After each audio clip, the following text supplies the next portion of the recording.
Alright everybody, hello and welcome as always. I am Sean. This is In The Mix, episode 92 of our FC Isle of Man series. It feels a little bit weird doing like the start of a new series, or the start of a new season I should say, at episode 92.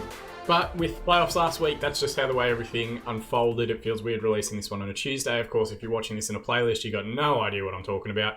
But if you haven't gone back and watched last week's episodes, go and check that out, particularly episode 91, where we made the playoffs. We didn't win in the playoffs. Sheffield United eventually eliminated us, which sees us get underway for Season 3 in the Championship. We're going to jump straight in. We've got a whole bunch of stuff to go through. New players, tweaks to tactics, all that sort of great stuff. We'll jump in now and have a look. So as you guys can see, we are playing Portsmouth, first game of the season. You guys will see that as the second part of this episode. We have lost quite a few players. I'm not going to kind of wait around too much for it. If we go to our transfer history here, and we'll filter these by the guys that have left for the most money. Samuele Benizzi has gone to Manchester United for £5 million. His release clause was 8, I think it was. I wanted to try and get him on a contract that had no release clause, but then Man United placed a bid. He was desperate to go. It's Manchester United. It's hard to actually say, no, you're not allowed to, and turn it down. So he moves on. He's playing in their under-23s currently, which is why they got this weird logo, if anyone's curious. But they're pretty much triple his salary as well. He was excellent for us. We only had him a year. We made a profit on it, just £4 million to £5 million. That extra £1 million will help us quite a bit though. Sad to see him go, but we of course thank him for his service. And that kind of underlines a theme with quite a few players. Hernandez de Vargas has gone for £2 million back to Palmeiras in Brazil. Spent 2 years with us in the end after joining in January in our first championship season. Did well, but just as once we changed to a 4-2-3-1, he really just was never really kind of getting involved. The deep lying forward is a great role if you're playing like a 4-4-2, but he didn't have the finishing necessary to play as the one man up front. Only 10 still. Sometimes things just doesn't work out. This is one of the ones that didn't work out. 42 appearances, only 7 goals in that time. We kind of need a little bit more production in terms of goals scored from a central forward. Similar scenario for Rafael. He came to us for just the one season in the end from the Atletico Madrid B side. We paid $1 million for him. We sold him for $1 million to Leicester. He's gone up into Premier Division football. Once they placed a bid, I just accepted it. I thought there's no point rejecting it. He's 20 years of age. He's not really going to hit that potential ability that he's got right now. His finishing was a little bit better, but still only 1 goal in 17 appearances. Sometimes stuff just doesn't work out. And it didn't for him, but we thank him for his service. Send him on his way as well. Justice Fuschbauer has gone to SV Ried back in Austria. A player that was upset for most of last season. He just couldn't get ahead of Andy Trueblood in terms of the playing order. Still young at 19, still got good potential and everything. We have brought in other players on the right-hand side. We'll go through those guys shortly. But he makes his way. Charlie Davies makes his way to Ipswich. We'll play against him at some point this year. He just never really got into any decent form. Sean Waderman has moved on. He was a fantastic player for us at League One level. He was an absolute star. We initially had him on loan from Sheffield Wednesday, then bought him permanently. He was our record transfer for quite a while. St Mirren launched a bid. It seemed like the right thing to do to let him move on at 23 years of age. He wasn't a homegrown club player. If he had been, I probably would have tried to hold on to him, but he gets himself a significant pay bump and a good couple of years on that deal as well. We wish him all the best, thank him for his service, and continue to move on. A few other players here that have moved on. Andy Trueblood's gone to Brighton. Again, similar scenario. We probably didn't get the money I wanted. I wanted about £1 million for him. We ended up going $400,000 just because once Brighton bid and they're in the Premier League, it's really difficult to actually kind of get a player back on your side. We're trying to get away from using the complete wing backs. I just don't think it gives us defensive stability, but he was magnificent for us last season. 44 appearances and 1 goal throughout the year. Just a wonderful young player, and who knows, in future we may try and bring him back in. Again, we made a profit. We initially brought him in for $250,000. We sold him for $400,000. It's not a great profit, but it is a profit. A couple of years down the track. Demir Mance moves on. Marcus Kirst moves on. Neither of those two worked out really at left back. Dave Rowley moves on to Partick Thistle over in Scotland. Christopher Granger moves to Charlton. Ashley Barry moves to Port Vale. McJanet and Helga Becker, who aren't guys that you saw, they were out on loan last season. They've moved on free transfers to other clubs, which has allowed us to bring in quite a few talented players. Now, this is always the most exciting part. I'm not going to go through all of them right now because I want to do the full squad preview. But the big one we're paid for is Hilner Sigurdsson for £4 million from PSV. We brought him in late. I'll show you guys why in a moment. Sean Dixon's come across from Tottenham. Javier Aguirre's come across from Atletico Bilbao. Zoran Ilic from Partizan Belgrade. Galen Benchop from NEC. And then we picked up a few free transfers from end of contracts around the division. Adam Andrews and Alex Goodlife joined from Manchester United. Christian Hendy and Connor Carden joined from Man City. And Lionel Alta Miranda the new difficult name I've got to try and work with. He joins from Rosario Central over in Argentina. A good few of these guys have actually been signed for like over a year. We've just been waiting for them to turn 18 or waiting for their contracts to end. Now, there are a few names missing from the outside as well that are going to be leaving. The big one is Mohamed Hosseini. I didn't ever put him on the transfer list, but other teams started to come in for him. He has a minimum fee release clause of £12 million. Wolves have actually paid it, so there's nothing we can do. We have to accept that bid. He is likely to move on. I have tried offering him a new contract.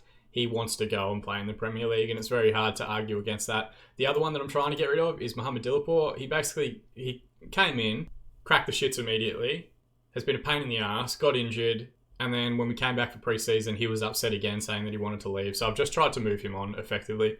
No one's come in for him yet. Somebody will, I'm sure. We paid $250K for him all up. I'm happy to accept like $500K.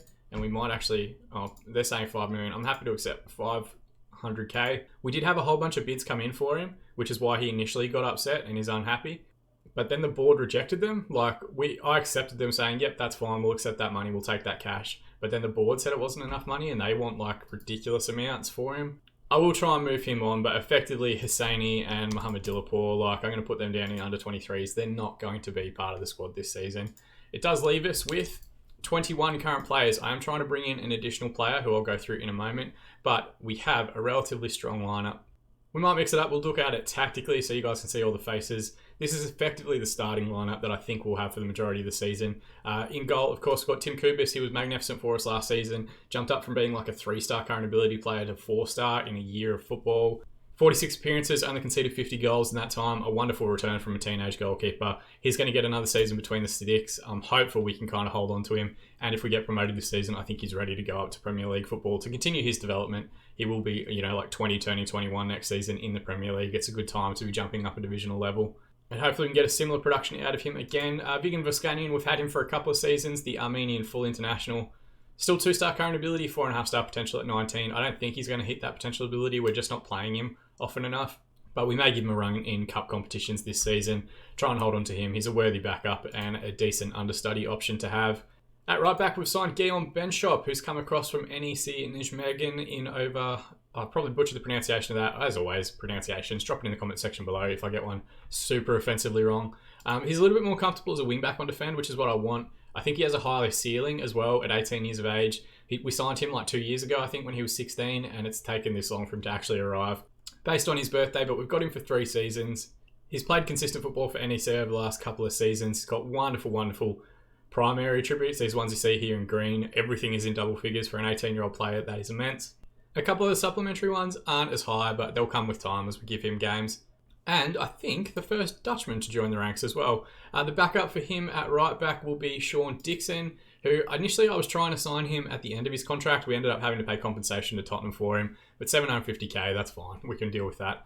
Again, similarly, he's going to be a wing-back on defend, an Australian youth international at under 23 level, still only 18 years of age. We've got him for 4 years as well. A decent deal, and he's on next to no wages, which is fantastic for us.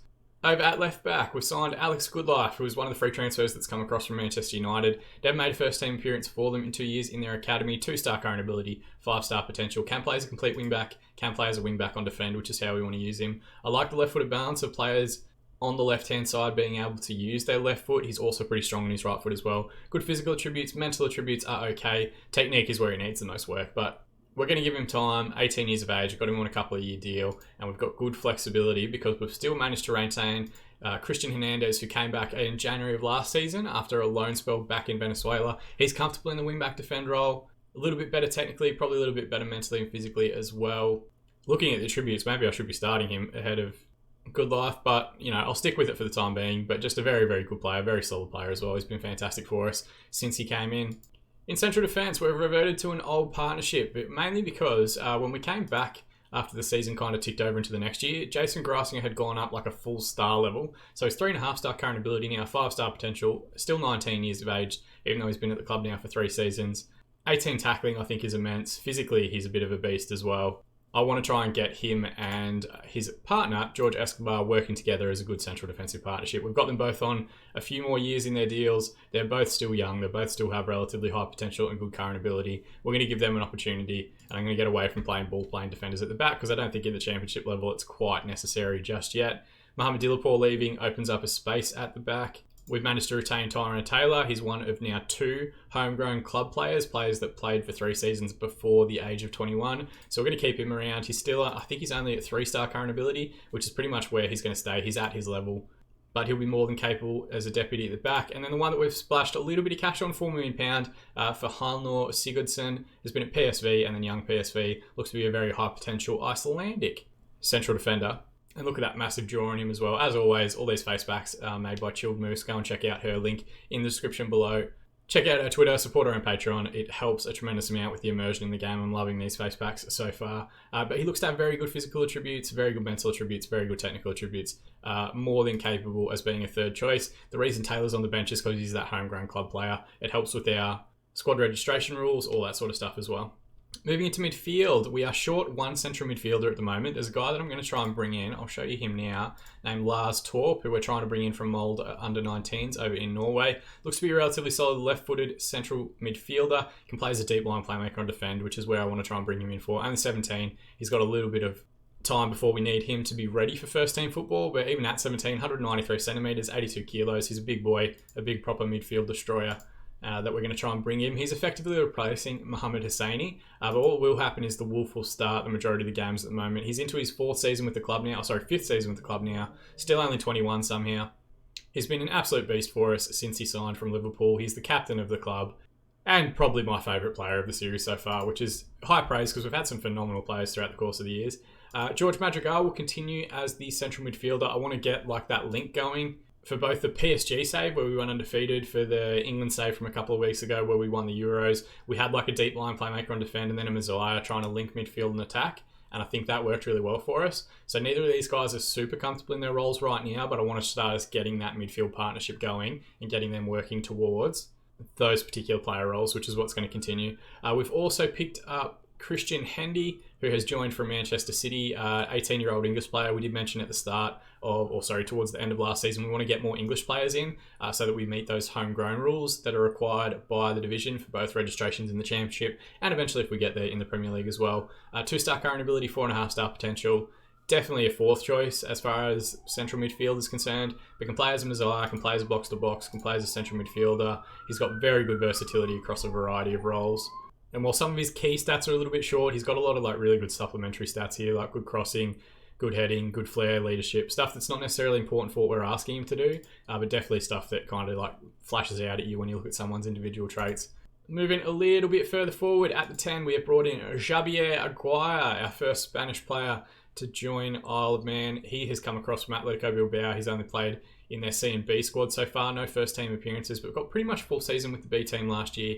3-star current ability, 5-star potential, 18-year-old player. We managed to pick him up for 600k, which is relatively cheap for, I think, a player of his potential ability and age, being only 18. He can play in the central midfield if we do decide later in the year to go to a 4-4-2 or something. He can play as a number 10, which is how we're going to use him, an advanced playmaker. Not quite the finished article that Benitez was from last season, but definitely has time on his side. If we give him 2 years, by the time he gets to 20, I don't see any reason he can't be as good, if not better than Benitez. A little diminutive, only 169 centimetres, but we've seen Xavi, Iniesta, David Silva. We're going to try and replicate someone like that playing at the 10 this season. As the backup to him, we've signed up another player from Manchester United. Adam Andrews looks to be a relatively solid advanced playmaker on support as well. 2.5-star current ability, only 4-star potential. And again, very similar to Hendy, he's got quite a lot of additional supplementary stats, but his other ones for the required role are very good as well. He's on next to no money. We've got him for 4 years. He counts as a homegrown player. Everything we need in terms of squad depth and potential ability as well.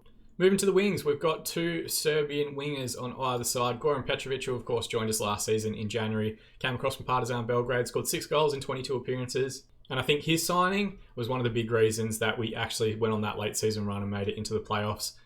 Wonderful technical attributes, very good mental stats, and fantastic physical attributes as well.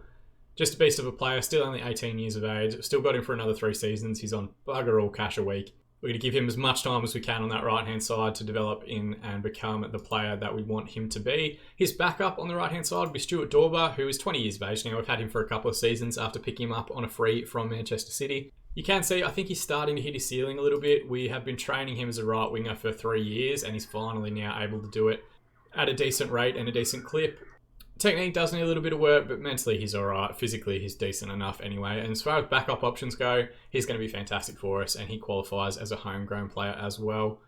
Over on the left, we have a new signing in Zoran Ilic, another Serbian winger that we picked up from Partizan Belgrade. He's working as that left wing on support role. He can do both that and play a little bit deeper if needed. A very left-footed player, can't do anything on his right foot other than standing on it. Somehow, we've signed 192 centimetres worth of left winger and 193 centimetres worth of right winger. They are potentially the two tallest wingers in world football at the moment. So I'm hopeful that they're just going to cross to each other at back post and they're all going to nod home, just getting above tiny little fullbacks, all that sort of stuff as well. But he looks to be a very, very good player. I'm very happy to have him. Again, another one that we signed a little while ago and have been waiting for him to turn 18. We paid 600k for him. He's already at £1.3 million value. He's got no release clause, which is something that I'm slowly learning I need to put in to each of these contracts now that we've been in the championship a couple of years. 18 flair immediately jumps out at me, 16 work rate, 16 agility, jumping reach, 15 pace. Like, he's going to continue to grow and develop, and hopefully will give us wonderful, wonderful balance on that left-hand side. As the backup, we've kept Luciano Ramirez. He had a fantastic season for us last year, scoring 9 goals in 40 appearances, really dragging us through, I think, a lot of that period where we were struggling to get consistent goals or consistent supply. He has dropped off a little bit, only 2.5-star current ability and 4-star potential now, and we do actually have someone that's coming in January. I'll show you him in a moment, but at 20 years of age, he does turn 21 in the next few months. I think he's kind of at his limit in terms of the level that he can play at, but at 1.2 million value, it's good to have him for another season. If we get to January and he's not playing or he's unhappy or whatever else, we can try and sell him on for a profit and see how we go from there. But wonderful technical attributes for what we need him to do. Okay mental attributes and good physical attributes. 18 agility, 17 pace. Very impressive from the young Colombian left winger. And because he came through Arsenal's academy, he counts as a homegrown player as well, which is why it's good to have him around for another season. Moving forward, I'll do the backup first. We've got Aboubakar Kamara, who of course joined in January of last season. We paid a little bit for him, £1.5 million to bring him across from Reims over in France. And he was excellent for us. 13 goals in 22 appearances. He actually finished as our leading scorer despite only playing 22 games. And when you looked at the likes of, De Vargas, who we got rid of, Rafael, who we got rid of, they all played pretty much the same amount of games for way less goals. So he was magnificent for us, leading the line up top. But we have brought in a player who I think is going to be an absolute star for us. It's an Argentine, Lionel of our own, Lionel Altamiranda. He joins from Rosario Central on a free transfer, which is mind-boggling to me, leaving at the end of his contract. Once he turned 18, he played 22 times for them last season, scored 6 goals. He's got the personality type mercenary, which I haven't seen a tremendous amount. I'll take it if he can find the back of the net. Good physical attributes, maybe finishing a 12 needs a little bit of work, but he's been pretty good in pre-season so far. I'm trying to get him to work as a pressing forward on attack because I want to try and get that role working in our existing shape and structure. And you can see here, he's got the work rate for it. He's got the decision making, the agility, the pace. Off the ball, 14 as well. If he gets a full season playing at a championship level, I could see a lot of these key traits moving to be quite good. Only 18 years of age, no risk at all in terms of the wages. His value is only going to go up. If it doesn't work out in January, we will pass him on to the next side and make a tidy little profit as well. But I'm very excited about him as a player, and his pre-season has been fantastic thus far. Now, I did mention there's some players that we're continuing to look at. I already showed you guys last top who's coming in, but Marcos de Almeida is going to join us in January as well. He's a 2-star current ability, 5-star potential ability, left winger. Can play a little bit deeper as an attacking wing on the left-hand side, can play a little bit further forward as well. That versatility is great because it's such a pain in the ass when you've got a winger that can't do both roles. Already looks to have wonderful dribbling, passing and technique at 17 years of age. Really good physical attributes, 15 determination, makes me think he's going to be an absolute star, and some decent physical attributes. There's a little bit of stuff there that needs work, but at 17, we've still got time. He'll turn 18 on the 31st of December this year and join us the very next day at 18 years of age. I think he's going to be a wonderful player for us. We've also signed Vasco Varzeas. He doesn't come until the end of next season, so this is a little bit of a preview ahead of time. Our first Portuguese player, also a left winger. I've got a problem at the moment where I'm just continually signing left wingers, but he looks to be absolutely magnificent as well. So our wing stocks are going to be incredibly deep for the next few seasons at the very least. So that's where we're at. We're going to have a squad of 22 by the time the Torp transfer actually goes through. While it's disappointing to say goodbye to a lot of those guys, once you're stuck in the championship, once you've got Premier League sides coming in, it's just better to move them on and be that development squad. I don't know if this is an actual mechanic in the game, but I would like to think if we're approaching a young player and offering an opportunity, he can go and look at our transfer history and say, oh, look, this club has brought in 3 or 4 players over the last couple of years and taken them to Premier League football, even if the club hasn't necessarily moved up. But the focus for this season is to go and make Premier Division football ourselves.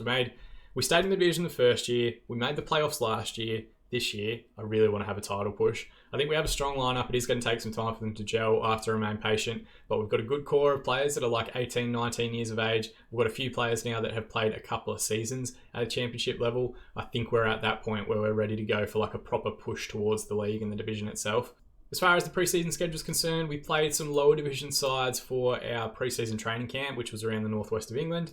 Beat Bolton 4-0, drew 2-2 with Sunderland, 1-1 with Blackpool, but at times where we were rotating quite a bit and bringing new players in. Beat Fleetwood convincingly, and then we had a little tour circle with a bunch of Belgian teams coming across. I think last year I did French, the year before I did like German. Each year I just pick a couple of different teams from a couple of different countries. I've been trying to sign a Belgian player for ages. I haven't been able to find one, but managed to convincingly beat Cercle Bruges, Standard, Antwerp, and Club Bruges, all teams that have played in Europe at some point throughout the couple of seasons in the game. But performance has been good, nothing to complain about. We just have to make sure that we maintain this form going into the league season. And looking at the season preview column, we've had a couple of sides drop down from the Premier Division. Watford come back down. They're basically just a yo-yo side at the moment, going up and down between the two divisions. Bristol City also dropped down after a good few seasons up at the Premier Division level. And Reading have also come back down after a singular season. We have moved up a little bit. The last 2 seasons we've been expected to finish rock bottom. We're now up to 20th spot, 55-1 odds to stay in the division this season. We've been busy in the transfer market. You can see quite a few of our different transfers highlighted here. None of our players in the Media Dream 11. It's mostly dominated by players from Fulham. A couple of the players that have come down from Watford in there as well. Batten, the left winger from Sheffield, is out there. Brady from Cardiff is in there. Fulham also have the goalkeeper. So Fulham evens to actually win the division and get promoted. But we know they only made the playoffs last year. They have, I think, gotten a little bit weaker. I think it was Tico or something like that. Their central midfield Brazilian player. He's gone to like Brighton or someone for about £50 million. So we know they've had a ton of cash. They've still got more players here, like £24 million for this guy. Like, that's ridiculous. I don't know where Fulham are getting all of this money. And Jesus Christ, look at some of these wages. 65k a week for a guy that's not even playing. 64k a week. That's more than half our squad at the moment. So I think they're definitely going to be a team to beat. As far as the key players are concerned, the 2 that we've had highlighted are Mohamed Hosseini, who's going to unfortunately leave, and Alta Miranda up top. I'm sure the Wolf will jump back in there once Hosseini moves on to Wolves or Leicester or any of the teams that are currently interested in him. But the challenge has been set. We did well last year. Like I said earlier, I think we can do well again this season. But that's all down to us getting off to a good start this year, and that has to come in this first match against Portsmouth. We're going to jump forward now and have a look at the 2 lineups. All right, and just like that, we are a couple of hours further ahead. You will have seen, if when we're going through the squad and everything, Eagle Eye viewers, Gam Benchop had a bit of a knock, so I've dropped him out just because I don't want to rush him too early. We've got quite a few games throughout the August period, which I'll talk to you guys about after when we look at the schedule moving forward. So Sean Dixon will come in on the right-hand side. Otherwise, it's pretty close to our full-strength lineup. Kubis, of course, in goal. Escobar and Garasinger as the defensive partnership. Good Life at left-back making his debut, though I am thinking after we've done that like kind of preview and gone through each player, Hernandez might actually be the more complete player at the moment. Dixon will play on the right, of course. The Wolf will anchor midfield and wear the captain's armband in his 4th season with the club. Madrigal will play next to him as the Messiah. Aguirre makes his debut at the 10. Ilic on the left wing, Petrovic on the right. I'm hopeful these 2 gigantic Serbian wingers can consistently give us either good delivery or find finishes back post using that height. And Alta Miranda leads the line up top, making his debut also. Portsmouth, there's a lot of very familiar names, and I know we've played Portsmouth quite a few times in the last few years, so we'll try and go through them quickly. But Marcus Dewhurst still keeping for Portsmouth at 29 years of age, a very good young English goalkeeper, and probably more than capable at a Premier League level if you pick him up early enough. He's very, very good. We've got Jaden Bogle as well from Derby. He's 31 now, playing at right back. Jack Watmow anchoring midfield. He's the guy who I think's been at the club the longest. 33 years of age now. He's been at Portsmouth the entire save and series so far. Will cross 500 appearances this season, which is a hell of an achievement. We've got John McGinn making his debut for Portsmouth. They've picked him up from Spartak Moscow. We, of course, played against him at Stoke a couple of seasons in a row. And he was decent there, but he's 35 now. He's surely slowing down a little bit. Javorkic is a left winger that they're playing on the left-hand side of their midfield diamond. They've got Shea Cooper at the 10, who's a very good player. You can pick up from Tottenham at the end of his contract in the first or second season if you're doing your own lower league save. And then they've got Keane Lewis Potter leading the line up top. He's usually a right winger. Very versatile player. We've played against him a good few times. So there's a lot of familiar faces here, a lot of familiar names. I would like to start the season with a win. That would be fantastic. Assertively, we're going to say, let's give the fans something to cheer today. And I'm also going to assertively tell the defence that I've got faith in them. And really, as long as we get 3 points, like that's the key and critical part. I'm not worried super early in the season about performances. I just want to keep morale up. But if we get a good performance, which we've started fantastically well, Goran Petrovic with his first goal of the season, an absolute cracker. If we get 3 points, I think it's going to put us in a really good position to kind of continue to build throughout the course of the year. Petrovic, lovely little turn in here, and then he just absolutely levels that with his right foot. The keeper doesn't even move. I would be furious if a keeper didn't dive at a near post finish from the edge of the 18-yard box. First highlight we've seen for Portsmouth in possession. Ball's with Jaden Bogle a little bit further back. Trying to reset through Watmow. I didn't mention it when we were doing the preview, but he's a centre-back anchoring midfield, so maybe there's a bit of an advantage there for us. They've got a ball back stick here, though, and Louis Barry has scored.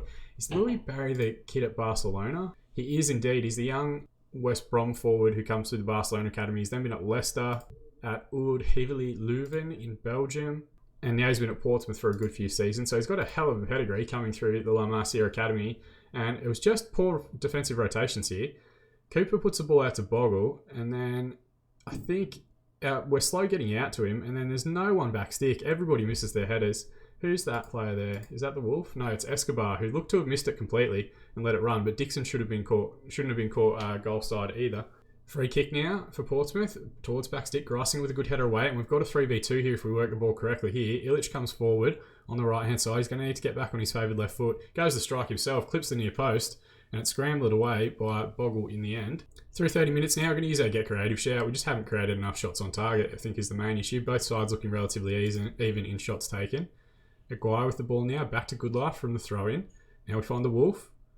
Can look to bring it out to the right-hand side through Madrigal. We've got 2v1 on the right. Instead, he's gone back in towards Illich. He's got the strike away, and Dewhurst with an excellent save.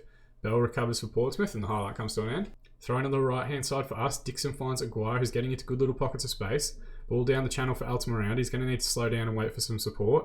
Plays the ball across to Illich in the wide area, and he gets the strike away. It's another goal for the Serbian winger. First goal of the season from him. A wonderful assist from Altamiranda. Didn't have much to work with in that wide space, but found a deep ball towards the top of the 18-yard box. Illich took a lovely touch around the outside of the defender, and then just absolutely leathers this one with his left foot. We'll check it out here. And he's gone near post again. Dewhurst again struggling to guard that near area, and the two Serbian wingers so far are more creators, or more scorers than creators, I should say. But at half-time, 2-1 up, 8 shots, 3 on target, 59% possession. They've had 7, 5, and 41. Assertively, I'm going to say, pleased with how things are going, keep it up. I just want to keep morale up as much as humanly possible in the early part of the season. And that's not the most interesting way to do it, but for at least the first 10 games, I just want everyone happy. I don't really care about the results or screaming at anyone or anything like that. Belly's gone the long ball up the line to the earlier goal scorer, Barry. Cut back now to Watmo. Now Javorkic. He's going to try and get the ball back in. He's gone out left now to Jaden Bogle. Now McGinn.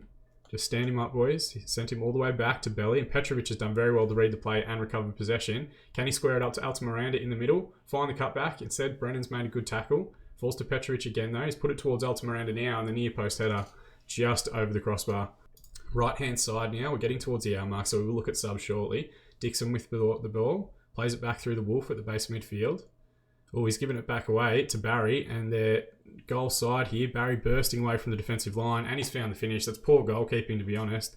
Kubis was magnificent for us last season, but there's no reason a guy should be taking 2 or 3 dribbling touches inside the 18-yard box before the keeper gets to him. And really uncharacteristic from the Wolf as well to give away possession in the midfield area like that. And you see here he takes 1, 2, and then eventually hits it inside the 18-yard box. Keeper should be coming out and diving by then.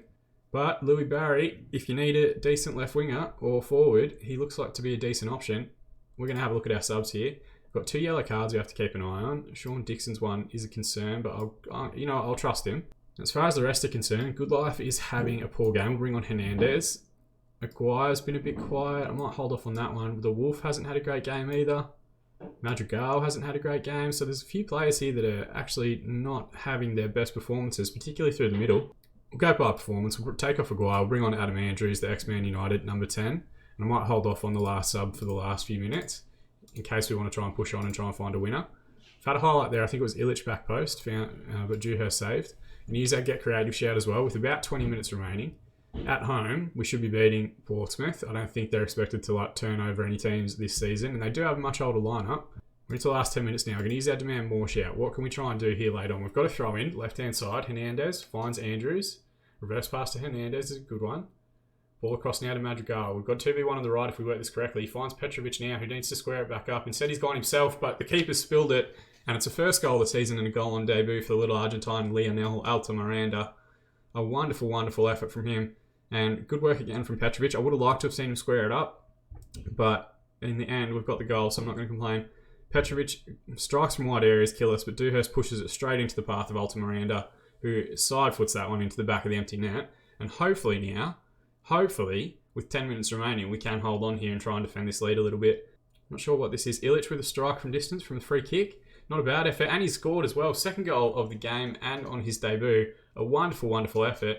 It didn't look like it was moving with a tremendous amount of pace. We'll check it out here in 3 dimensions. Dewhurst did kind of get across to it. It's a good effort, and Dewhurst did get a hand on it, but can only push it into the roof of the net. A wonderful debut for the left winger. 4 minutes to be added on here. We're through that time now, and the referee calls full time. 4-2 in the end. 18 shots, 8 on target, 63% possession. Passionately, I'm just going to tell everybody, very pleased with the result in your performance. They scored 4 goals to start the season, and they conceded 2, which isn't ideal, but that will come with time. It does see us go top of the division, interestingly enough, as well. I don't think we'll stay there the whole year. It's always way too even at championship level, but +2 goal difference, 3 points. It's really the most you could hope for. 7 teams, it looks like, won their opening games of the season. Quite a few draws in there as well, which is to be expected. Fulham and Watford, who I think are 2 of the favourites for the division this season. Fulham have won that one 2-1, so that's a massive fixture for the rest of the season. Altamiranda got the Player of the Match award with a 9.0 match rating. Very unlucky for Illich, who got a double, and Petrovic, who got a goal and an assist. We'll let the assistant do the post-match press conference, and we'll give Altamiranda some praise. If he can hit the ground running, superb in front of goal, well done. He did get that assist as well for Illich's first goal also. Torp's offer has been accepted, so we'll have a look at that one, hopefully in the next episode. But as we look forward and have a look at our schedule, we've got quite a bit of football in August. And of course, last week kind of threw things out just a little bit because we had our playoff game on the Saturday and then a break on Monday. So it's weird that we're doing this episode on a Tuesday, but we do also have to try and get back one episode at some point this season because I want episode 100, which will come up at the end of next week, to kind of be the finish of this season as well. So what I'm thinking is we might jump forward quite a bit and play like 11 or 12 games and come back for this match against Huddersfield and the match against Middlesbrough. Both of whom, from the looks of it, didn't win on the opening day of the season. It'll give us kind of like a bigger set of results to review. We'll have a better indication of where our form's at, what we need to change, where we need to go. So it's a little bit different, but we will do like a significant jump ahead and come back for the games at the end of September. And then that sets us up for the rest of the week to do like the end of October, the end of November, finish this week at the end of December, heading into the January transfer window and the new year.